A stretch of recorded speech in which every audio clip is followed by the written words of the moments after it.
Now at 9, Jasper County residents vote to recall a Carthage council member. We've got reaction. Donald Trump is headed back to the White House. I'm Rebecca Castor in West Palm Beach, Florida, where he declared victory early this morning. I'll have a look into his comeback coming up. And our heavy rain leads to sinkholes forming in the Joplin area. The 4 states' most watched news starts now. The Carthage City Council now has another vacancy to fill in the wake of Tuesday's vote to recall council member Tiffany Cossey. This is KOAM News at 9 on Fox 14. I'm Tanya Bach. Yesterday's vote came after a petition to remove her gained enough votes this past summer, which then led to the question added to the November 5th ballot. KOAM's Melissa Alexis spoke to some community members to get their reaction. Anytime you're elected to any position, I think conduct's very important. Tiffany Cossey will no longer be a member of the Carthage City Council as of November 5th. Dolores Glendening is a resident who says she hopes Cossey's removal brings peace to the Carthage community. Let's always hope they do what the citizens want, and yes, I do want peace. Things should be done, at the pleasure of the voter and the people, Jerry Neal, another community member, believes this will resolve some of the tension in the Carthage City Council and lead to a less tumultuous dynamic. Turmoil is never good. It's, try to get along with everyone as much as possible. It's not easy to do, but, I just hope that that will all reach fruition and everybody will be back and enjoying each other again.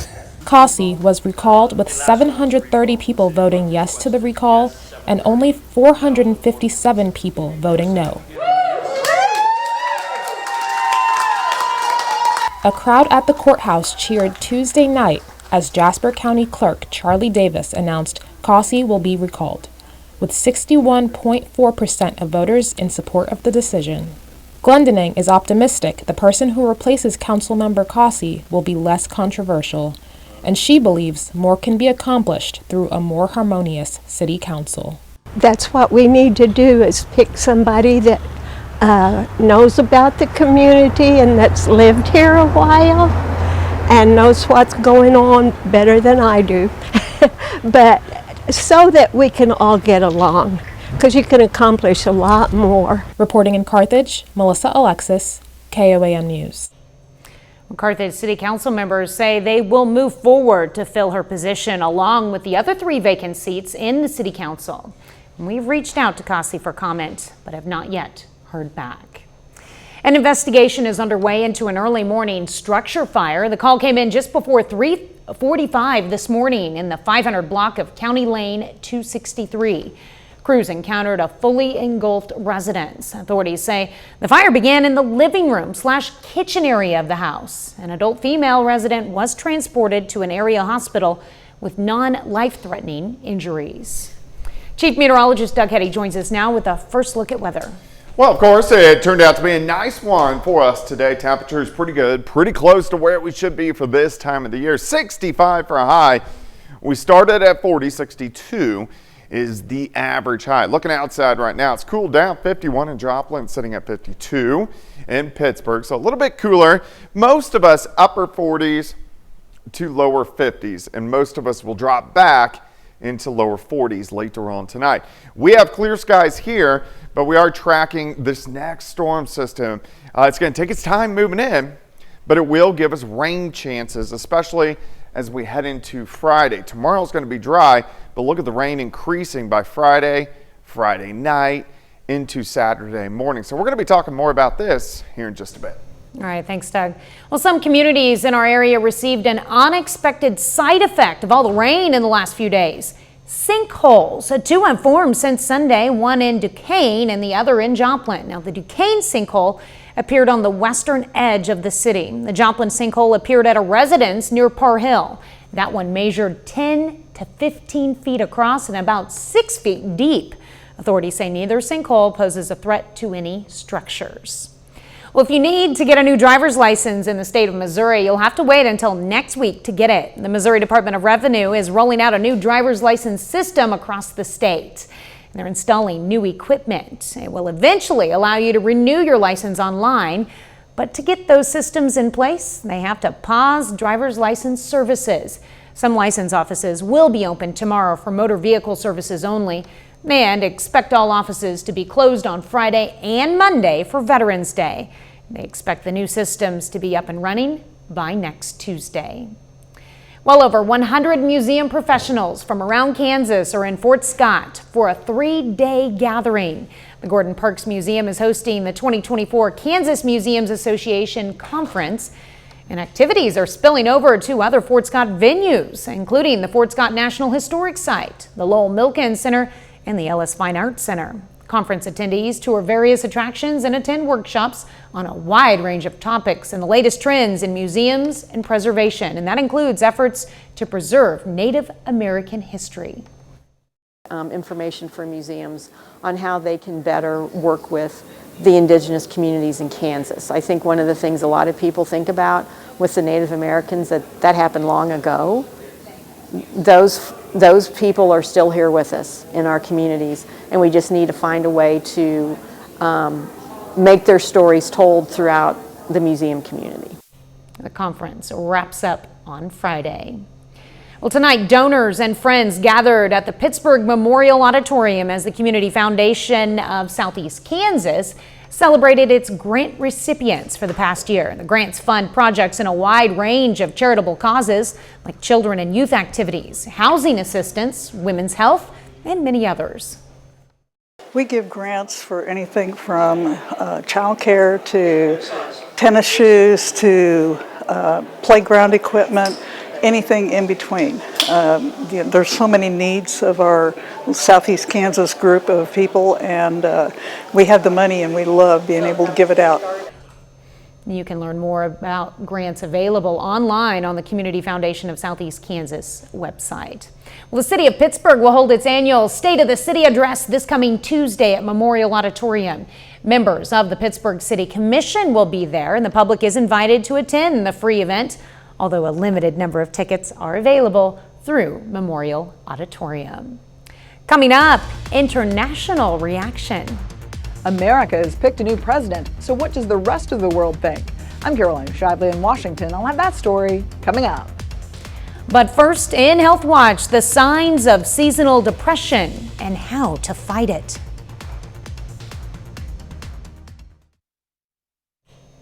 Demand for popular weight loss drugs is so high, people are turning to cheap, generic alternatives. A report by Reuters found many people can't get insurance to cover popular weight loss drugs, which can cost $1,000 a month.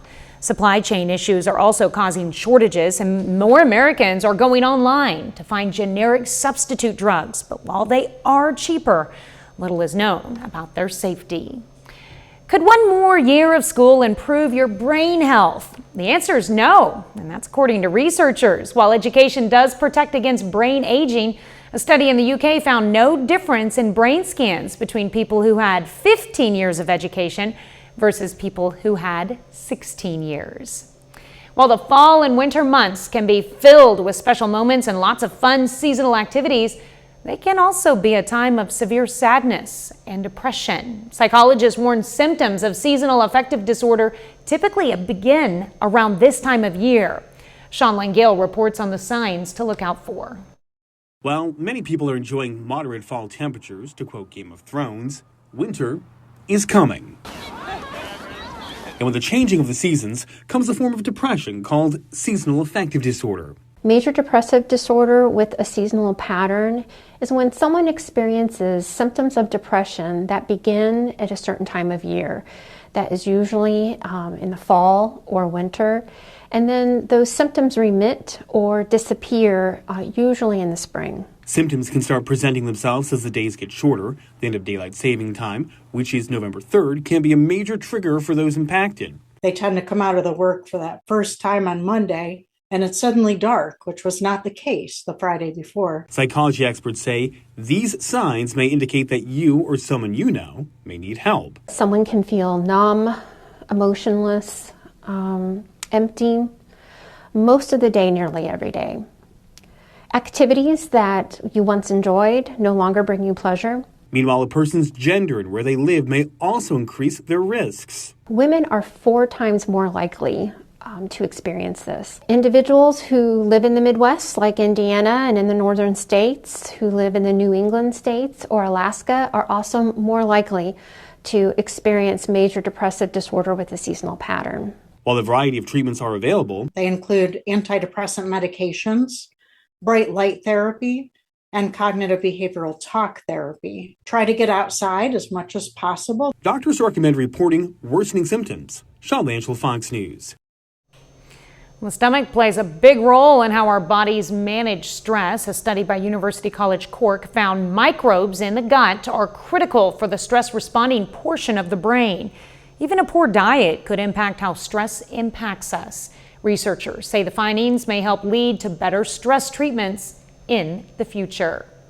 Doug is next with a complete look at your forecast. And later, a former Lion football player announces his retirement from the NFL. John Dales has that story and more in sports. Now for Alpha.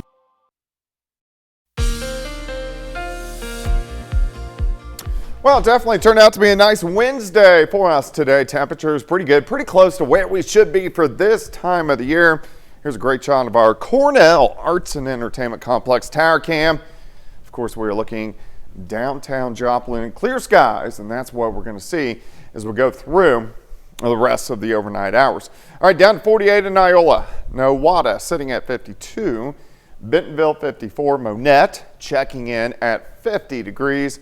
Here's outside 7th and Rangeline sitting at 51. Northerly winds are light at about 5 to 10 miles per hour. Now the winds a little breezy for us as we get into Thursday afternoon. We're going to have these kind of easterly winds, 10 to 15 to 20, and then they pick up a little bit as we go into Friday. So it's going to be a little breezier as we go through the next couple days. But we do have clear skies. We'll stick with the clear skies as we go through the overnight hours tonight. But we're tracking our next storm system. Look at the snow through parts of Colorado, even northwestern Kansas, Nebraska, all the way down into New Mexico, big upper level low. But the problem is this big upper level low is cut off from the main flow of the jet. Because of that, it's moving very slowly to the east, so it's going to take a couple days to get in here. All right, here's Hurricane Rafael, which made landfall near Havana, Cuba earlier today. Back out to sea. It is a Cat 2 hurricane, clocking winds at 105 miles per hour. He's going to kind of meander his way through the Gulf of Mexico over the next several days. Stay Category 2. Very small storm, though, real estate-wise.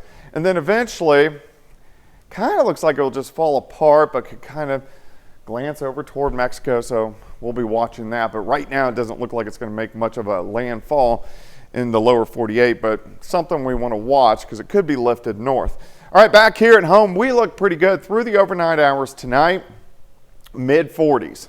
As we go through the morning hours, upper 50s to near 60 by noon, and then high temps 62, 63, 64 degrees by Thursday afternoon. Let's go through the night. Clouds increase. We're going to stop at about 6:30 in the morning on Friday. Mostly cloudy skies, and then showers start to increase. So we're going to stop again. Here's 4 p.m. Friday.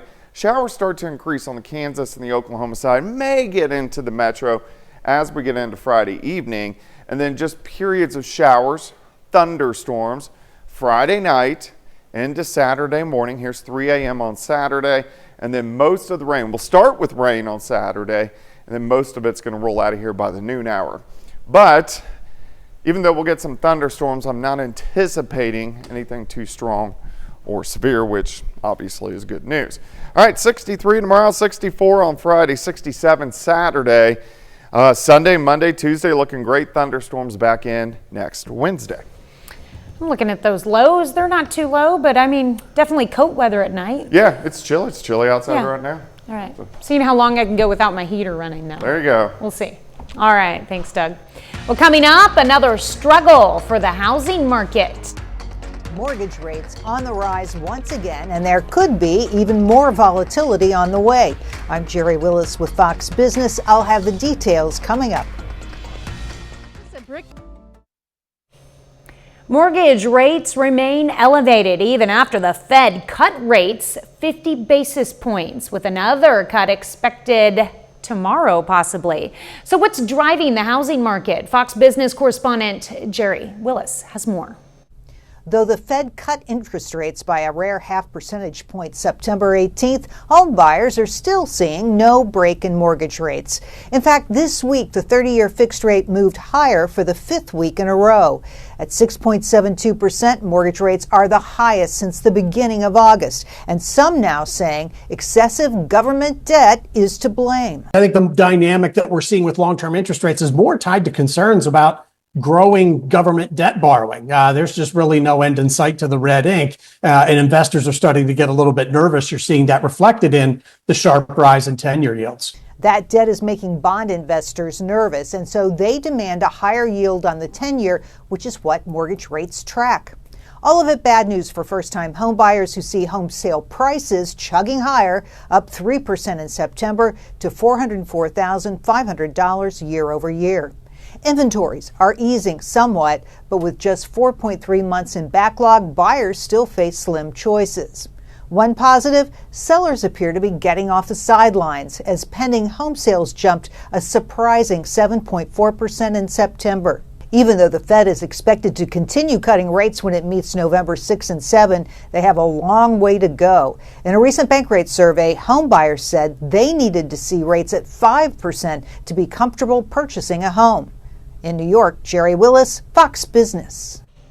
Well, factory workers at Boeing reached an agreement to end their strike after more than 7 weeks in negotiations. The deal includes bonuses and a 38% raise and follows months of bad economic news for the aerospace giant. Boeing union workers are headed back to work after voting this week to end that 2-month strike that had crippled the already troubled company and halted production of 2 of the country's most used aircraft. The deal locks in a 38% raises, like I said, over 4 years for the Seattle area workers and $12,000 signing bonuses. Boeing says it will bump machinist average annual pay from around $75,000 to a $119,000 over 4 years, and that's before overtime. The Anderson Economic Group estimates losses from the strike are close to $10 billion.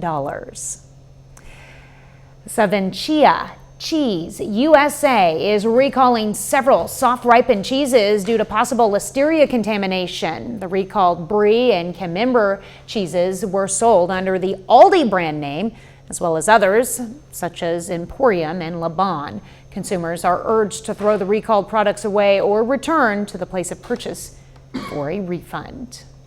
And a pair of ruby slippers worn by Judy Garland are currently up for auction. This particular pair of the iconic shoes from the Wizard of Oz film is hitting the auction block nearly 2 decades after they were stolen from a Minnesota museum. The FBI recovered them in 2018. Bids are open until December 7th through Heritage Auctions in Dallas. Well, it's career day for McDonald County high school students. We take you to today's networking event. You're watching the 4 states' most watched news. This is KOAM News at 9 on Fox 14. I'm Tanya Bach. President-elect Trump makes a historic comeback. He's now preparing to head back to the White House. Fox News correspondent Rebecca Castor has more details on his path to victory. Kamala Harris called Donald Trump this afternoon and officially conceded. She told him that she'll do everything she can to ensure a peaceful transfer of power in January. I will govern by a simple motto: promises made, promises kept. That was the message from President-elect Donald Trump in his early morning victory speech from West Palm Beach. As the returns came in, it was clear voters overwhelmingly went to the polls wanting something different. Not only did Trump sweep the Electoral College, he also won the popular vote, something no other Republican has done in 20 years. It was a historic realignment, uniting citizens of all backgrounds around a common core of common sense. Immigration and the economy were the top 2 voter concerns that powered Trump's victory. Fox voter analysis found that 63% of voters have a negative view of the economy, and the Trump campaign's messaging that Donald Trump would be able to fix it ultimately resonated with Americans. We're going to lead the greatest economic comeback in American history. Now the Democrats will begin to analyze what went wrong with Vice President Harris's campaign. After ascending to the top of the ticket in July, some say she didn't do enough to differentiate herself from President Biden. Harris gave her concession speech this afternoon. A fundamental principle of American democracy is that when we lose an election, we accept the results. Anyone who seeks the public trust must honor it. As president of the Senate, Vice President Harris will be in charge of certifying these election results in January. In West Palm Beach, Florida, Rebecca Castor, Fox News. Well, Americans have made their choice for the next president, but how is the rest of the world reacting? Fox's Caroline Shively has some answers from Washington. Future president reactions to the presidential race pouring in Wednesday, not only from the U.S. Americans abroad and world leaders are also chiming in on the results, some with congratulatory messages for President-elect Trump. As the closest of allies, the UK and US will continue to work together to protect our shared values of freedom and democracy. While others express some worry.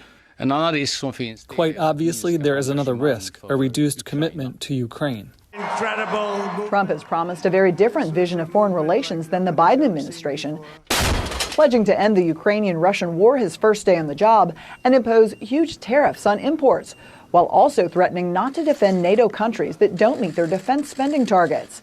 That's getting mixed reaction from world leaders and Americans overseas.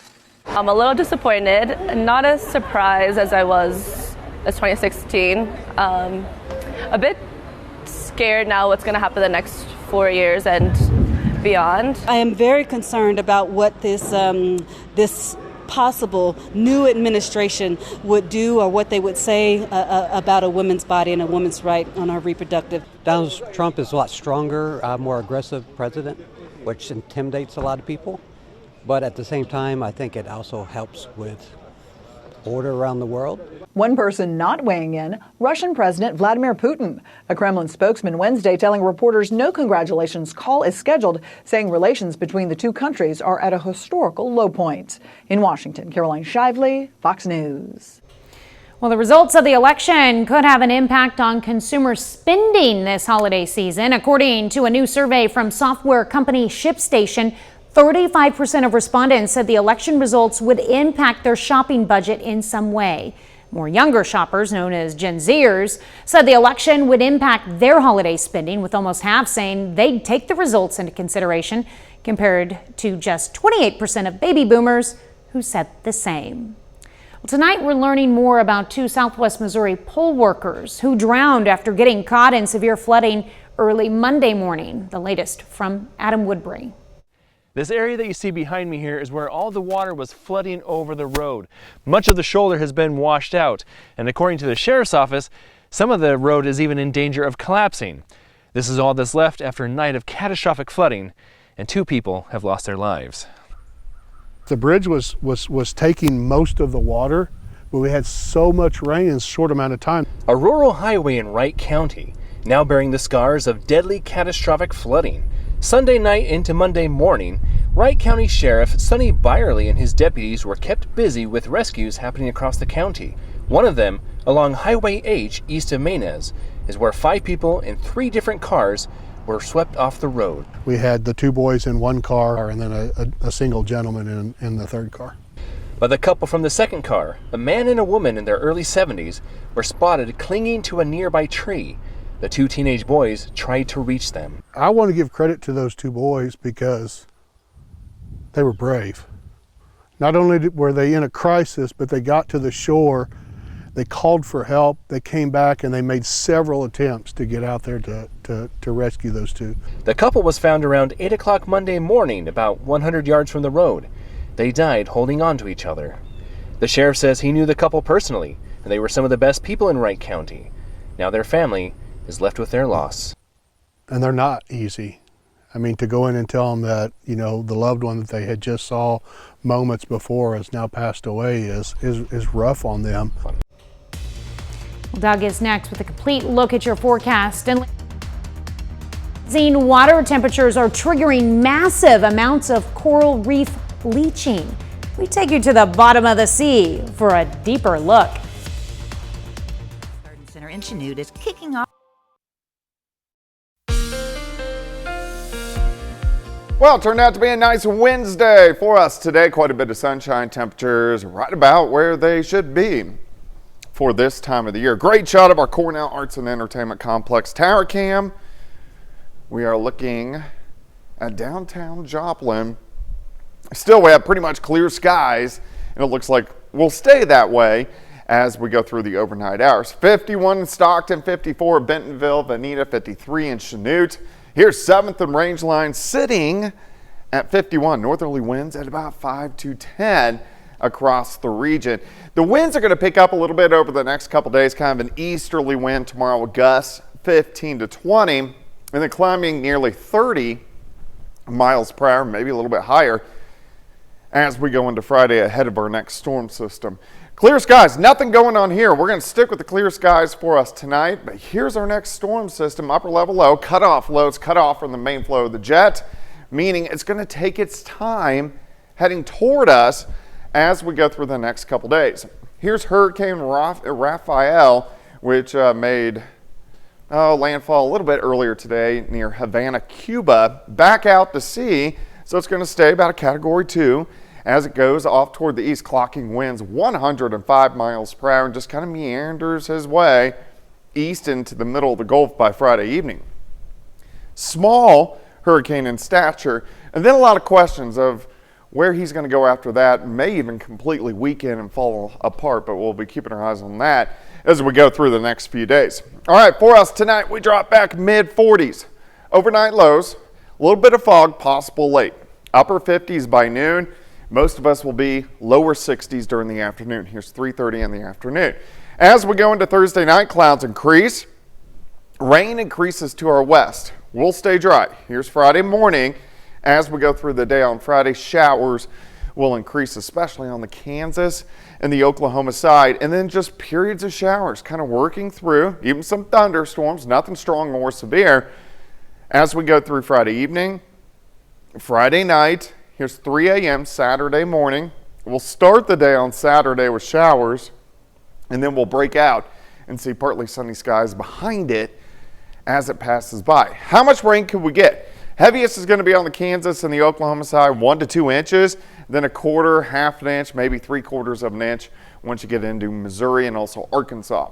45 start, 58 by noon, high temp 63 degrees. Let's go into four-state Friday night. High school football, we are going to be dodging rain, sitting into the upper 50s at this point in time. 63 on Thursday, 64 on Friday, 67 on Saturday. Sunday, Monday, Tuesday look great. Chances for thunderstorms again back in next Wednesday. All right. Well, you can't complain. That's a pretty decent forecast. Yeah, and looks pretty good. you know, I know we've got a lot of rain in a short amount of time, but we can always use the rain. Yeah, definitely can. All right, thanks, Doug. Well, coming up in sports, Missouri Southern alum Brandon Williams announces his retirement from pro football. Plus, the Gorillas and Lions square off in their final game of the 2024 soccer season. Here to help, we are the force.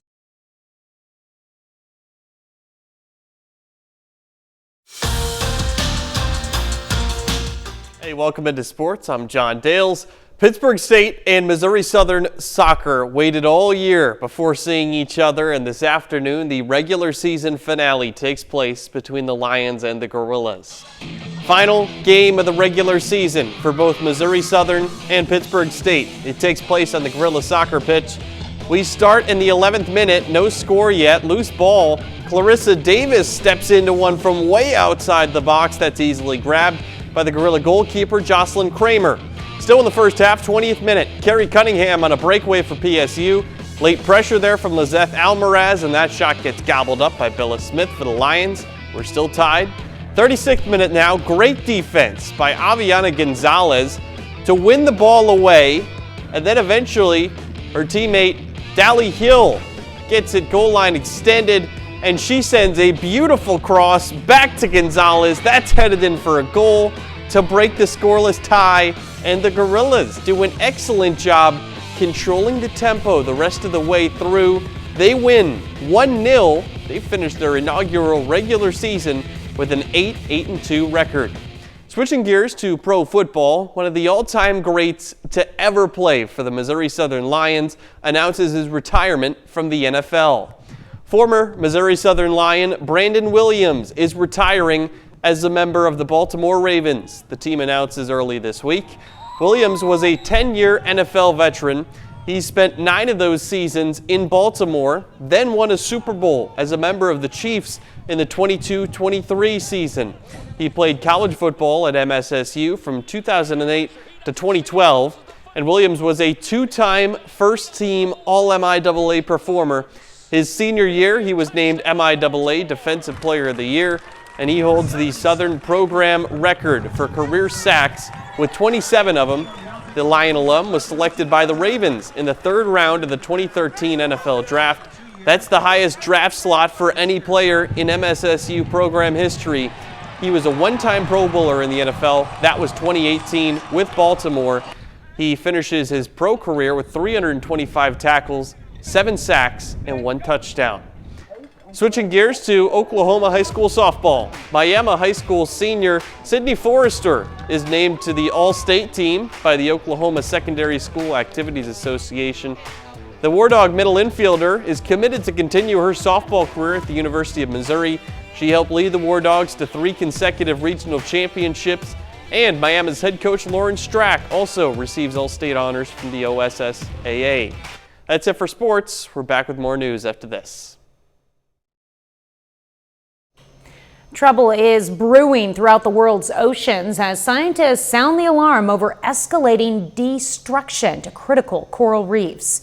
Fox News' Chris DeMeo investigates. Major concerns about the fate of the ocean's coral reefs are rocking the high seas. Environmental experts are demanding emergency action, citing research from the National Oceanic and Atmospheric Administration, which reveals 77% of the world's coral reefs are affected by bleaching. Nearly 80% of coral reefs worldwide have experienced bleaching level heat stress. Coral bleaching is a process where higher water temperatures cause corals to release their algae and then turn white. This can make them prone to disease and death. And with continued warming, this number is likely to increase. Scientists say this is the largest mass global bleaching recorded.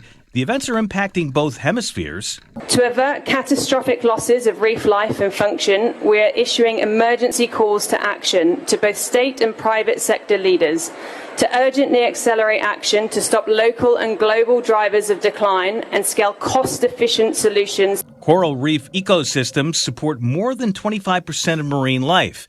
They also benefit roughly 1 billion people who rely on them for sources of food, business, and buffers from coastal storm activity.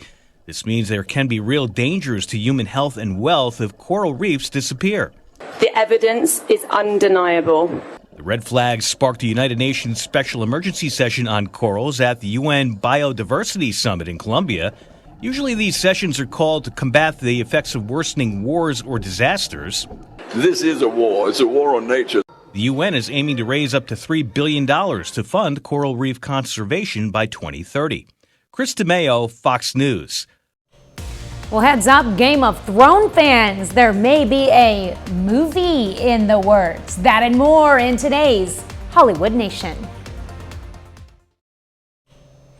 A pop icon and best-selling author announces a new business venture, and a popular fantasy drama may get the big screen treatment. Fox's Ashley Dvorkin looks at these stories and more in the Hollywood Nation.